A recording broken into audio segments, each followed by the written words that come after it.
Hey, what's going on, guys? We're going to start a new video series. It's going to be similar to my Robert's Rants, but unlike Robert's Rants, where that was all off the cuff and I did not have a script, this is going to be me more explaining things rather than just ranting and raving. I'm still going to curse. I'm still going to throw in some sarcasm here and there. Still going to try to make it enjoyable, but we're going to change up the format and see if it does any better. So in this first Robert Explains, I'm going to explain how the United States currently makes its own citizens into second-class citizens at the elevation of illegal immigrants, who they treat as first-class citizens, with special benefits and perks they do not give to even American citizens. Let's go through a scenario. Adam is an American citizen who is married and has 2 young kids. He works in middle management and makes about $60,000 a year. Nicholas is an illegal immigrant who is married and has 2 young kids. He lives in the exact same neighborhood as Adam. He works illegally as a construction shift supervisor and makes $40,000 a year. Now, before you guys jump on me and say, there's no way illegal immigrants make $40,000 a year, these numbers are just as an example. It doesn't have to be 60,000 versus 40,000. It could be whatever you want. I just picked those numbers randomly to illustrate the point that I'm about to make. Let's go through the financial benefits and perks that illegal immigrants have over American citizens. 1. Income tax.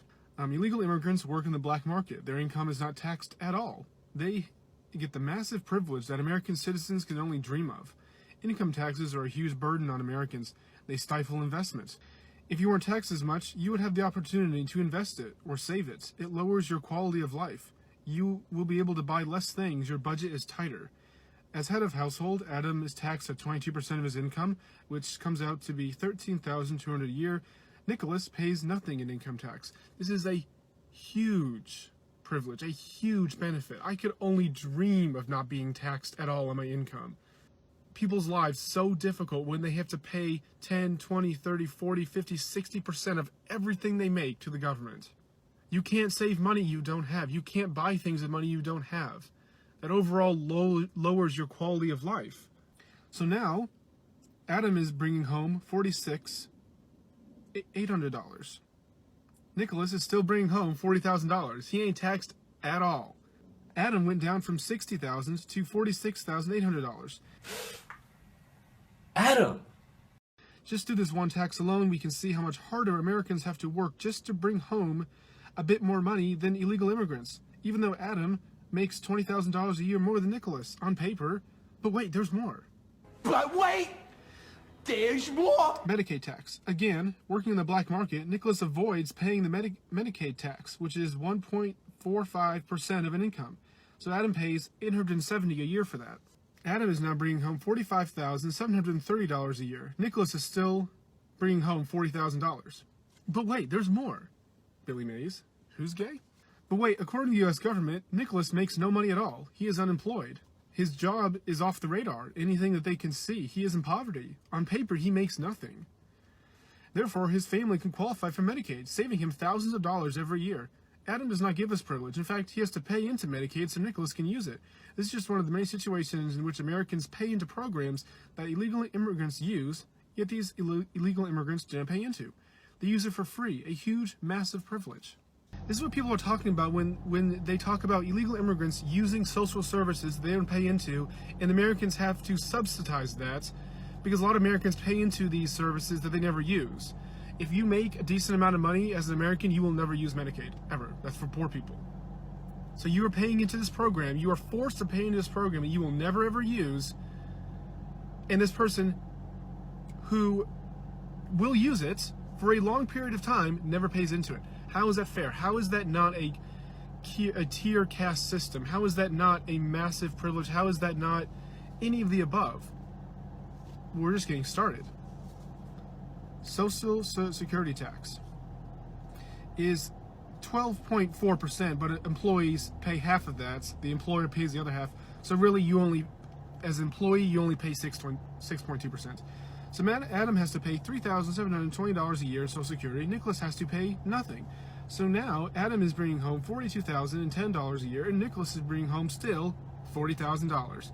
He just magically, through the caste system we have made, he just gets avoid all of these taxes, elevating his buying power, and Adam sees his constantly reduced through all of these massive taxes that Americans have to pay.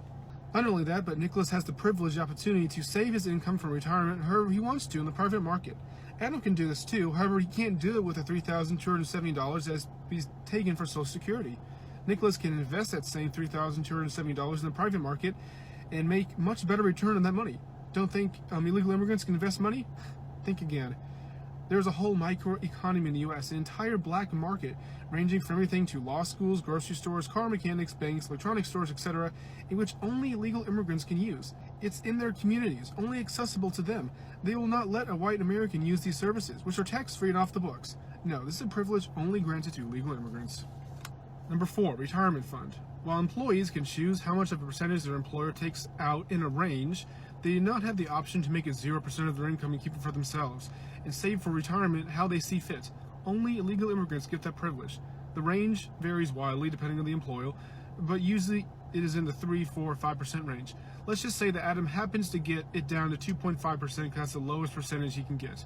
That's $1,500 a month. Adam is bringing home, $1,500 a year. Wow, my script is wrong. Who wrote this script? Oh, whoops. Adam is now bringing home $40,510 a year. Nicholas is still bringing home $40,000 a year. There are other smaller taxes I could go through, but those were the main 4.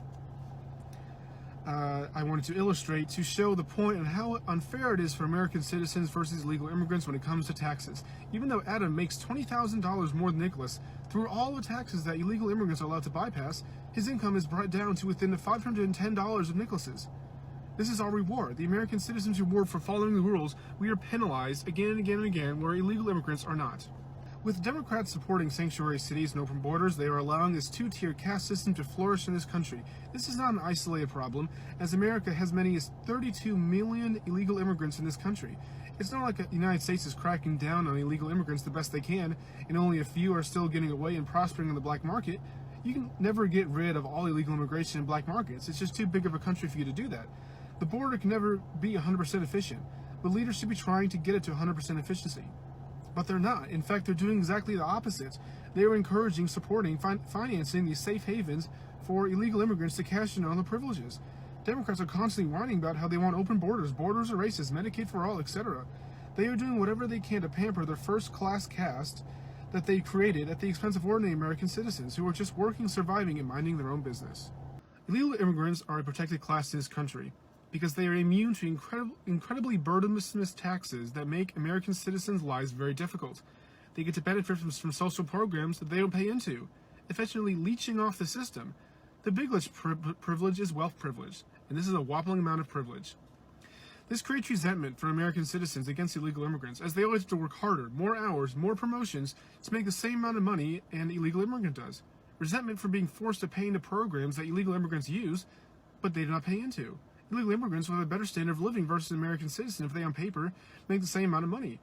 While many Americans are struggling to buy a car, pay rent, have any sort of vacation, etc., resentment will be natural when they see illegal immigrants being able to do these same things easier. Financial privileges do not by themselves create a whole different class of people in society. However, combined with the non-tangible benefits illegal immigrants get, this definitely creates a privileged class. Everywhere citizens go, turn to, they see the persecution, discrimination, in their wallet, on TV, with the law, etc. What non-tangible benefits am I talking about? Well, I'm glad you're asked. The mainstream media supports illegal immigrants and constantly denigrates American citizens. Turn on any mainstream media channel any day, CNN, MSNBC, ABC, etc., and you will see them constantly, persistently, relentlessly attacking white Americans. It is non-stop. Multiple times a day, I see headlines from these fake news centers, and it is consistently blaming white Americans for every single thing wrong in the entire world. The vehement hate is seething and drenched in their words. White Americans are to blame for racism, black poverty, Hispanic poverty, global warming, wealth equality, Islamophobia, etc., etc.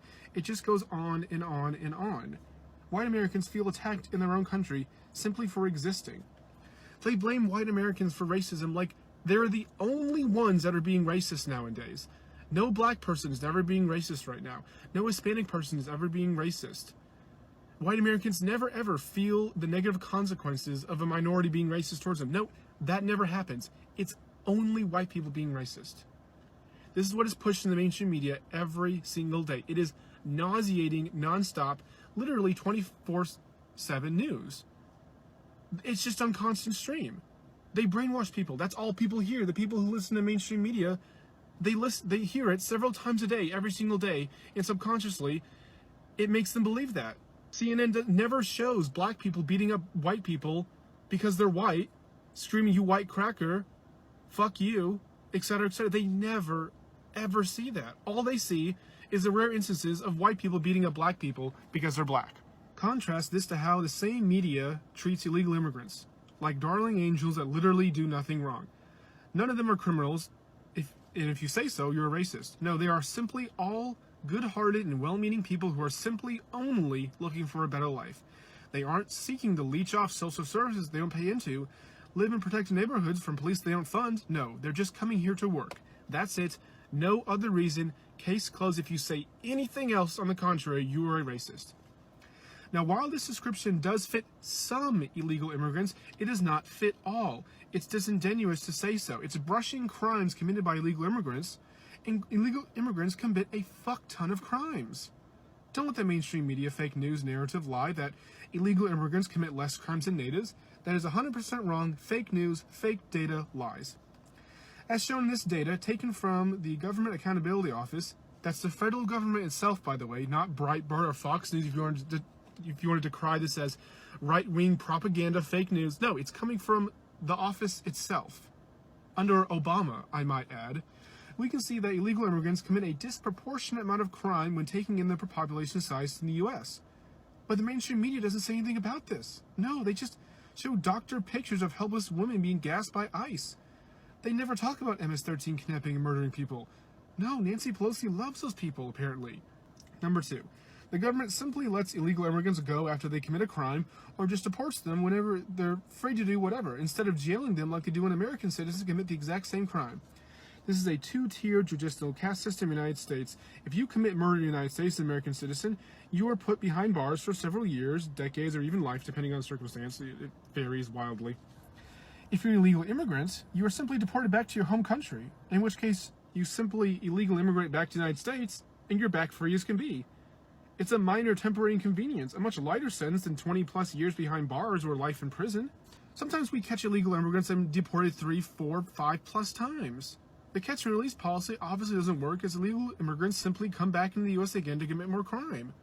It's like a slap on the wrist. It's insulting to the people they murdered for them to just deport them back to Honduras and they just go back to the United States. It's a temporary setback. It might set you back in life a couple of weeks, couple of months, and then boom, you're right back in the U.S. committing murder again. There's no accountability. There's no punishments. In conclusion, all of these financial, legal, and societal benefits that illegal immigrants get that American citizens do not, that creates a first-class citizen caste system. It is beyond insane that the Democratic Party is so maniacally desperate to gain votes and virtual signal that they're not racist as to go this much of an extreme. It is maddening that politicians insult and belittle the very people that put them into office while coddling and granting exemption after exemption for people who seek to destroy this country after stealing as much as they can from it. Never in the history of humankind has a government been so cucked. The ordinary person doesn't see a difference between illegal immigrants and American citizens as a first-class, second-class issue, because you have to look at many aspects of this dynamic as a whole, not as separate issues. That requires an IQ above 70, which many Americans, not surprisingly, lack. This is no different from the Hindu caste system in India. It is simply just not as extreme this early of a stage. This is no different from the Brahmin getting a slap on the wrist for theft, while a Shudra gets 10 years in prison for the exact same crime. This is no different than the Kshatriyas getting tax benefits while the Dalits work their asses off just to give their meager salary to the ruler and warrior class. There are some Americans who have the introspection of our own society to see this. I'm clearly not the first one to see this. I just felt compelled to write a comprehensive list that puts everything together as concise as possible to show Americans how they've been exploited and taken advantage of, and that it's not racist to protest being a second-class citizen in your own country while invaders are heaped praise and money. It's wrong, which is why I want it to stop, and I will oppose it at every turn.